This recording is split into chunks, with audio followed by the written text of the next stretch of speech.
The Trinity is precisely. And if you comprehend how this plays into frequency resonance, the three, right? The first part of the majestic order that Tesla spoke of so eloquently, 3, 6, and 9. Well, this is part of that sequence, literally. And the hidden part of that sequence is what is disputed most in theologic circles, which is the 6 and the replacement with 7. And it is the Babylonian system of pledging, debt pledging, like pledging yourself as a debt servant. That is the problem here. That's what continues the construct. It's all through conscious subjugation.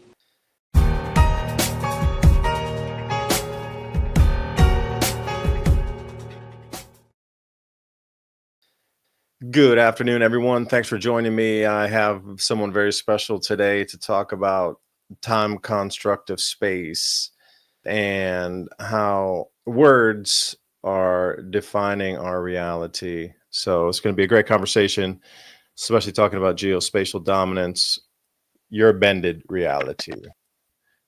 But the sovereignness today is humility because of the grace. We are actually, I think, maybe turning a corner.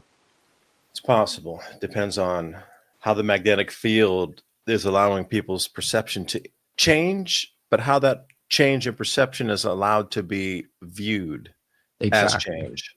That's exactly. There's control over the viewing of perception in the changes as well. So that goes deep into that. It does. It does. In fact, I hope Are you allowed to notice perceptions changed? From my experience, I think that as we experience the change, we are collectively beginning to manifest that change. My experience has, been a few decades. I've seen the expedited nature of more recent years leading into 2025, and I think on into 2026. But I think from maybe our shared perspective, I don't want to be presumptive, David, but I think from our shared perspective, we have a clock that is running out geologically, and maybe even more than that potentially, right? Spiritually as well is also a consideration in all of this. Could go either way yet, but I do see things moving in a more positive direction, at least in the consciousness arena. That's about all I would say to be experiencing grace. That's all I see. It's maybe small to most, but to me it's quite a bit, because in the past I haven't seen a lot of that from my perspective. Little personal side note. Well, you'll notice people are really viewing the world in a different light than I wouldn't say they ever have, but at least in this juncture, they're starting to see through the just downright corruption that exists in every nation, including our own.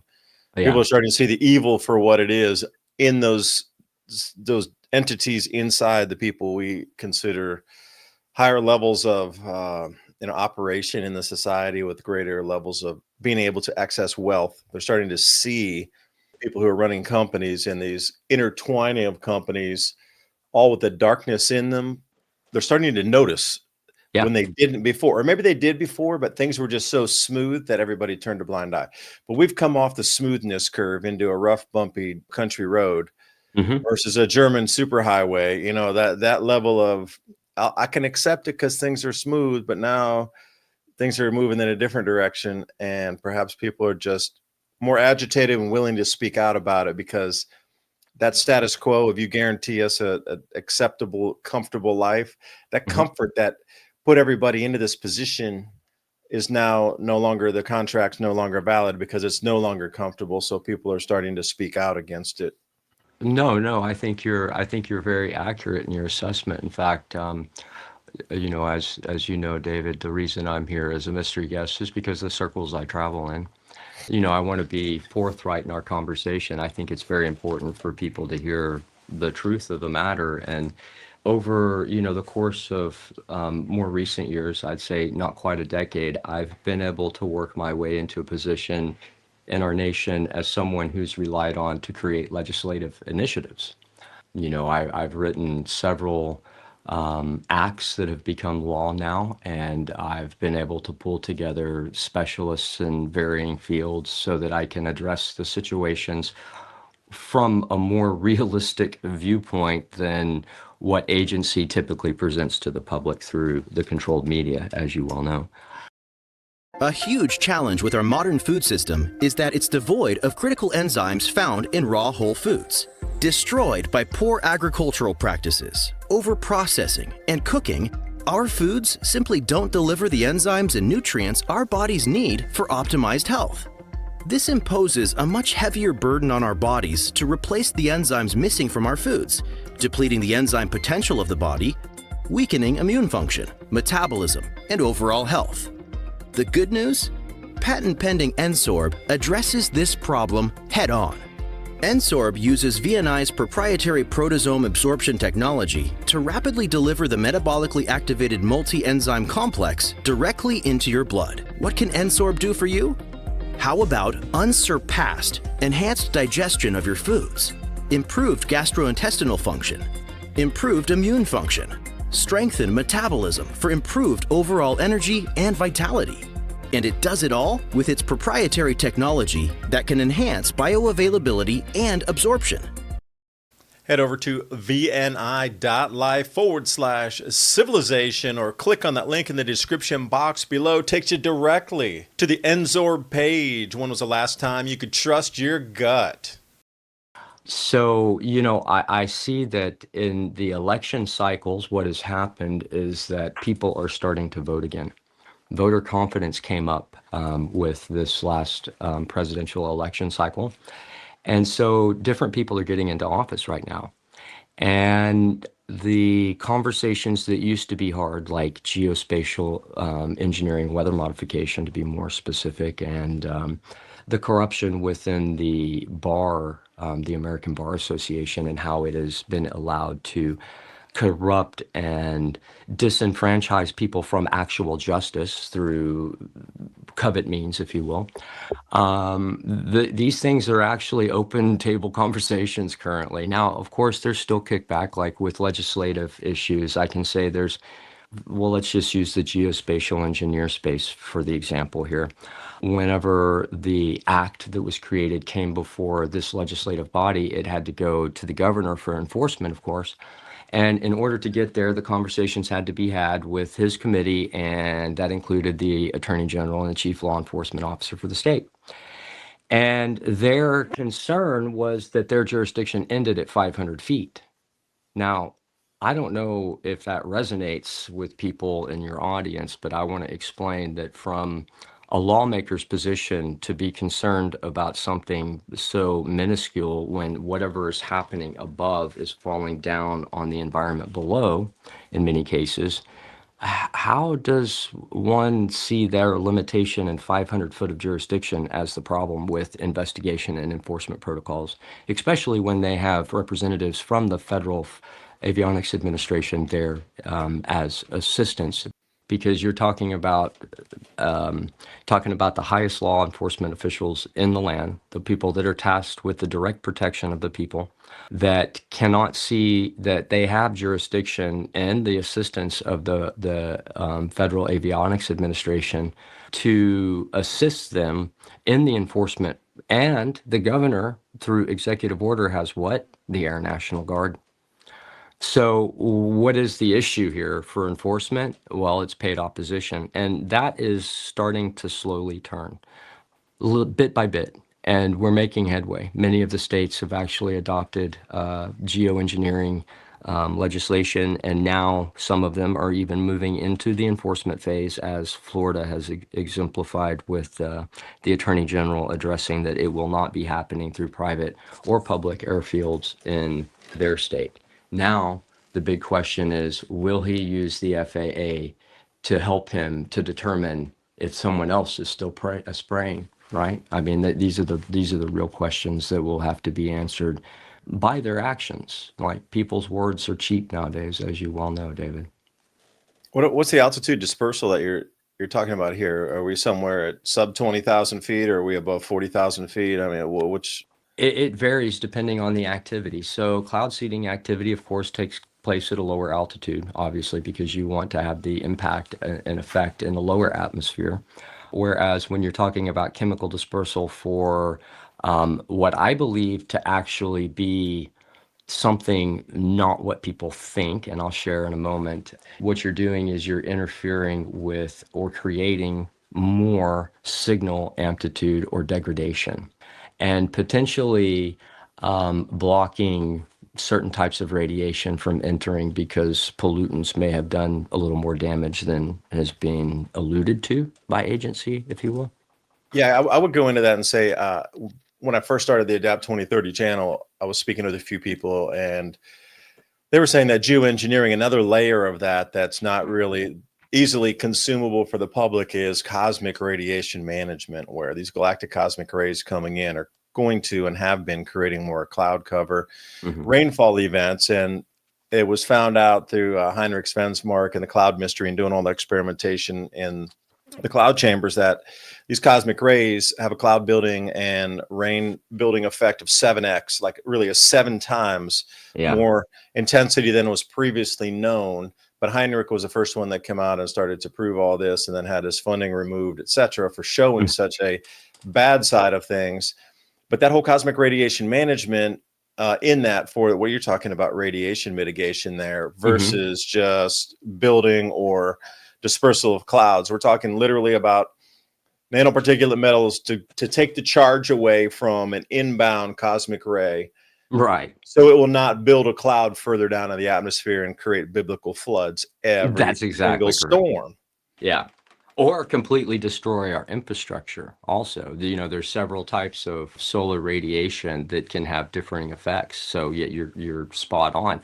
And the thing is in the geologic record and in our archaeologic record, which is not widely published, we've been able to figure out that we're looking at potentially 36,000 year cycle here, where these solar events come to a premium, if you will, maximum, and the impact that it has on our planet could be something considered biblical, massive in proportion. And that one of the biggest evidencing factors of this is the coal deposits scattered throughout the world, being between mostly 500 and 1,500 feet in altitude, which shows that the slosh event that's been talked by certain researchers from varying fields is probably a fairly accurate depiction of what could potentially happen in a pole shift, which I think is on the horizon if we can't, well, and I don't even know that we can do anything about something like that. I don't even know that consciousness could shift that. I think that maybe there's a different shift in store potentially, but that's, me being opinionated and hypothetical, if you will. Well, then I would look at that and try to bend your mind for a second. If you're talking about a 35,000 year periodicity on the event, then it would have to be experienced at least twice, bringing us back to 70,000 years to even understand it's a cycle. And then we would need a subsequent third event so they would know indeed that was a trigger. It's great to know that it happens once. It's hypothetical if it happens twice, but you definitely at least have to see it twice happen. And then, that third time is then the validity that you need, that there's this cycle. There's going to be some, variance on that. It's not going to be 35,000 years exactly 0.000. It's going to be off by, a certain amount of years. That's so correct. Then you're talking observing time like this going back, how 105,000 years at least to understand these cycles? Archaeologically, I think it's like 250 million years at this point that they have found evidence of bipedal man, with the same footprint as us. So 25 million years, I believe. Yeah, 25 million. That's what the Indian Vedas talk about too, and a lot of the older Gitas were talking about 25 million. Right. And then I think some of the modern interpretations like Lemuria and Atlantis, I think that those are not really modern interpretations. They're modern in the sense of 25 million years, of course, but they're not modern in the perception of our concept of time. In fact, I think you and I both can agree, time is not something that is linear. It is absolutely, unequivocally, without a doubt, infinite. It never ends. And so with that being said, our concept societally of time is based on the ancient Sumerian model of the linear calendar, which assigning tax collection debt debt servitude, if you will. I mean, that's what our linear calendar is. And we could get off on the rails here, like the flat earth thing. I think that that's just a disinformation campaign. I think Yeah, that's of just course. You always need an enemy somewhere, right? So even oh, of within course. science, I understand everything in science should be debated, and it should be. And Yeah, even if you're on that trajectory, good on you because you have the right, and you should debate science. I'm not, and if absolutely. eventually it's proven that it is, then it is, because almost everything we've learned up to this point in science is, I wouldn't say false, but it's the most correct up to this point. But there's always, as we move forward in time, we always find something that will add on top or nullify a previous what was considered law of nature or a hard fact of science Right. itself that just changes, right? And I think, yeah, absolutely. In fact, that's something that started happening, I think, a little more than a decade ago with the conversations of moving physics from base 10 principles into something more alignable to what would be referred to as base 12. Yeah. And, these are, of course, very basic generalizations of very complex theoretical ways of working out reality. And so, yeah, of course, we're supposed to challenge that because we're trying to understand the language of God. And science really is what science should be construed as. Because ultimately, I think at the end of the day, and now I'm not, a theologian, I don't prescribe to one specific dogma, but I do try to I think that they all have value and merit, and I think that God being in the Alpha and Omega, being omnipotent, wouldn't make things so egregiously complicated. One of the ministerial projects that I'm associated with has just recently created an app called the Holy Stars, but it gives the Hebrew interpretation of the zodiac, which is fascinating to me. Really, it's fascinating because Hebrew's a mathematic language, and of course, the fact that they had their own interpretation of the precession of the equinox, right, and the heavens. There you go again. You have to at least witness the great year twice. So that takes us up to what, 51,500, 52,000 years. And then you need that third Exactly. verification. So you're already up at 75,000 years again. Like, what is it with these great cycles of time? And here we sit at this juncture right now where Comet 3I Atlas is coming in. They've thrown an enormous amount of strangeness around that on purpose. Of course. And if there were to be some sort of, it's a geophysical event that really sets us back to like 10 million breeding pairs of humans or something, and you were an advanced civilization understanding that this same cycle would affect this planet, but it had gold, and you're able to so all the gold's being like put into a couple of different places on the planet. Really, if you look at it just from an objective view, this consolidation of gold in the Himalayan sized piles of gold in just 2 or 3 nations on the planet, for me, that was nothing more than a pickup spot. Like, they're bringing it into a single, like I say, there's under 4 locations on the planet where all the gold is going to now. Yeah. So No, if you just look at it and you start to talk about these ancient texts and these ancient legends and these workings of polar shifts or geomagnetic reversals, along as geophysical spillovers as well, would you let all that usable material go to waste? Of course you would not. You would come by and collect it. Knowing the cycle of the planet, it's the most important thing. Yeah. And I had a conversation with somebody on my podcast just on Thursday night, was saying that now again, it's hard to know if our history is true in a linear fashion from say 10,000 years prior. Right. Our population on the planet never really went above half a billion people, 500 million. And suddenly around 1600, we get this compressed air energy technology, which was also being used at the same time as the Romans. So we lost 2,000 years or 1,800 years of technology. But why was the population allowed to grow from, say, 500 million to 8 billion? For me, they were trying to accomplish a task in 400 years with a timeline, with a hard stop on it, just like you described in the beginning when we first started talking. The issue that I see is that the collective consciousness, when you talk about that, it has to grow to a point where people truly comprehend what sovereignty actually means. This fancy notion that has been piratized, not privatized, but pirated, literally pirated by agency for purpose to defame the concept of sovereignty and individual sovereignty. We live in a construct that has been collectively manifest in the Judeo principles and values, the Judeo-Christian system of theology, if you will. And that's evident in the global sphere of law. The law is such that the first law is trust, and trust was created between God and Adam. And I mean God, the creator God, Yahweh, I think would be my poor redneck pronunciation of the original word, Yah. But Yah was part of him, and Elohim was a collective, not an individual. In fact, Elohim is a word that is plural. For gods. That's right. And Elohim had a council, had three councils for my comprehension, the Trinity. Everything works in the Trinity in the Judeo-Christian construct. And in this Trinity, they had councils.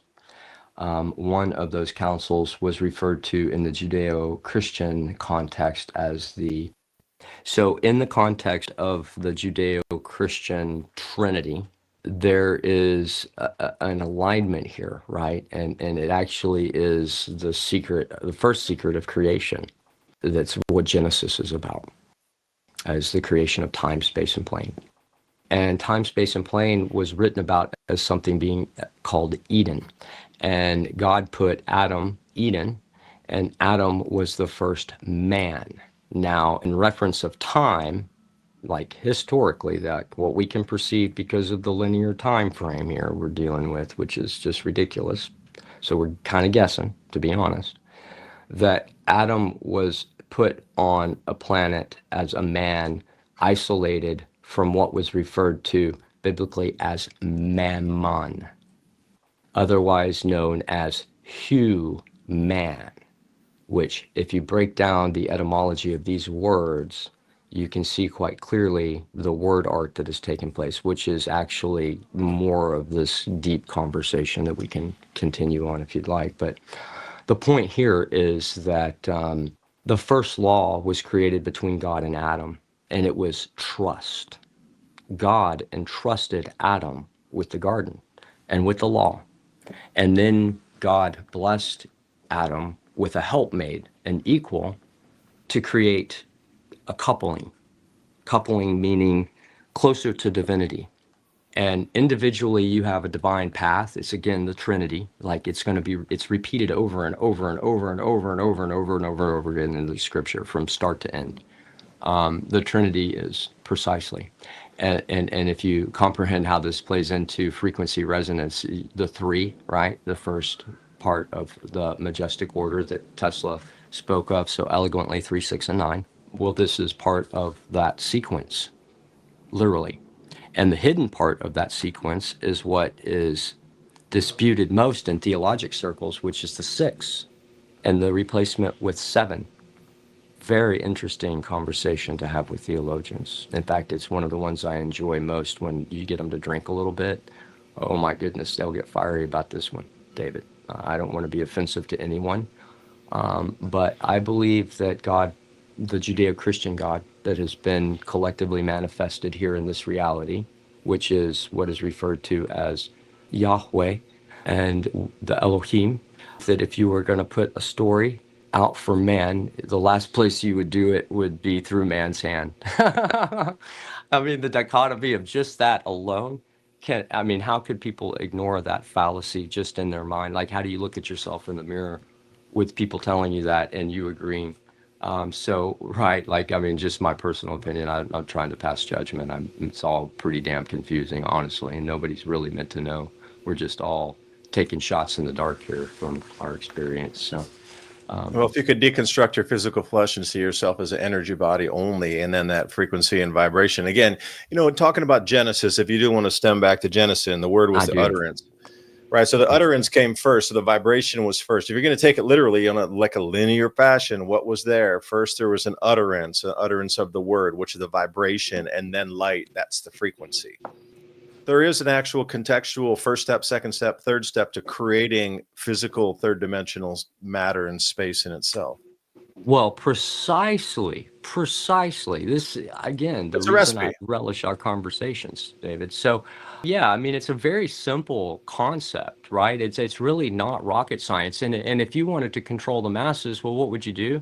complicate and confuse the message. Well, I think it was like, what, 1965, Paul Harvey did the "If I Were the Devil" speech. If I were the devil, golly, not a more prophetic thing has ever been spoken in the modern era, other than maybe Kennedy's speech towards the subversive secret organizations that exist within our frame of governments, the governance now. I think, and that ties back into the concept of law, quite frankly. So going back to that, just to kind of, I want to finish that point. I think it's very important, because this is where the first law of reality, our shared construct in civics comes from. And civics is how we structure ourselves societally. So it doesn't matter if you're Chinese, doesn't matter if you're Christian, doesn't matter if you're Islamic, doesn't matter if you're Buddhist, doesn't matter if you're Taiwanese, it doesn't matter if you're Australian, if you're a Buddhist monk, if you're Jesuit, if you're a Kabbalist, if you're a dumbass cowboy like myself out in the middle of the West Texas desert, or whoever you are, it doesn't really even matter. The point is this, is that we live and share in this construct, whether we agree to it or not at this point, because there hasn't been enough collective consciousness, like we were talking about, to create that shift. Now it's growing quickly, and it's really picking up pace. And it's interesting how this plays back into the conversation of the economic side of our conversation with the gold and where it's hidden. Because it's with that law, the trust, the first law, that this whole construct of financial imprisonment was created. And it is the Babylonian system of pledging, debt pledging, like pledging yourself as a debt servant. That is the problem here. That's what continues the construct. It's all through conscious subjugation. So, for example, if you are a Judeo-Christian and you've read the Bible, you're going to resonate real easily with what I'm about to say. So it really boils down to what Jesus says. And Jesus, I mean, not to paraphrase, which I think a lot of people like to do, but I'm going to for just the context of time. You have a baseline agreement. It consists of 5 things. So the first thing of importance that is spoken to the individual is that in me you will find salvation and you will find sovereignty.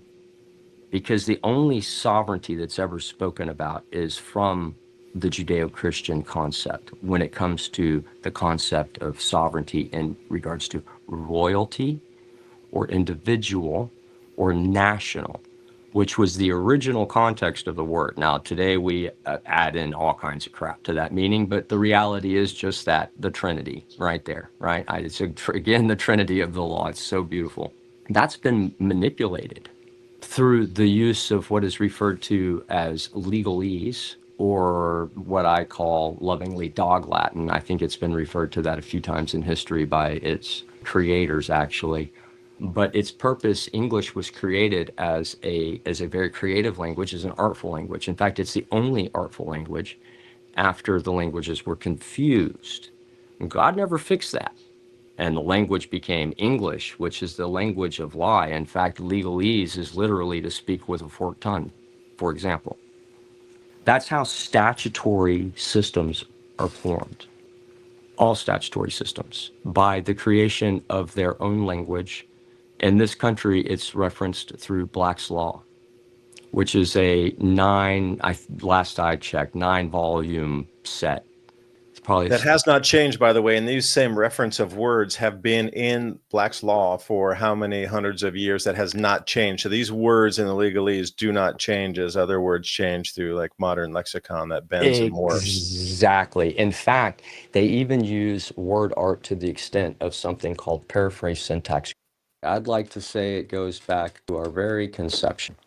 But the real history, if you go to the archives, is just such that the United States of America became the United States of America because of piracy on the high seas, because the first colony was the United Colonies. The second international service corporation that would be most known would be the Hudson Bay Trading Company. Most people know of the East India Trading Company. These are all international corporations for commerce on the high seas. That's all they are. And in order for the pilgrims to get honeybees, which all European crops had to have to be propagated, that's why their first couple of years were reliant on the native communities for salvation. That's why Jamestown resorted to cannibalism, because of the lack of honeybees. They had to form a corporation. There was no choice. It's just how it works. And you can't argue with the law. It is the law. And so those corporations became what was referred to originally as the Confederation of States. And if you read Article 1 of the Confederation, it says specifically that the style of this document shall be in the United States of America. And Article 2 says quite clearly that all powers not vested specifically to the United States of America. Oh, well, I'm misquoting this, so let me paraphrase a little bit because it's a little more complex and I don't have the book handy. But what it says is that the any power not specifically designated by the United States of America to the United States is a no starter. It's a violation of law. They don't have those authorities. They were given specific international trading capabilities. They were a service corporation, according to the Confederation of States. And that's when the first corporation of the United States was actually created. Did everybody out there notice that those are two different entities referred to? They're not one and the same. Did everybody catch that? That's a very good point. Yeah, needs to be made clear. And the second point of this mention is actually the Treaty of Paris comes after the Declaration of Independence. Now, let's back up. The Mayflower Compact, that importance here was the first time a document had ever been created by a group of people that did not acknowledge either the Orthodoxy or the Catholic Church, and still referenced the king. And the reason is because they were still considered loyal subjects of the Commonwealth, even though they had to flee the Commonwealth to lands afar.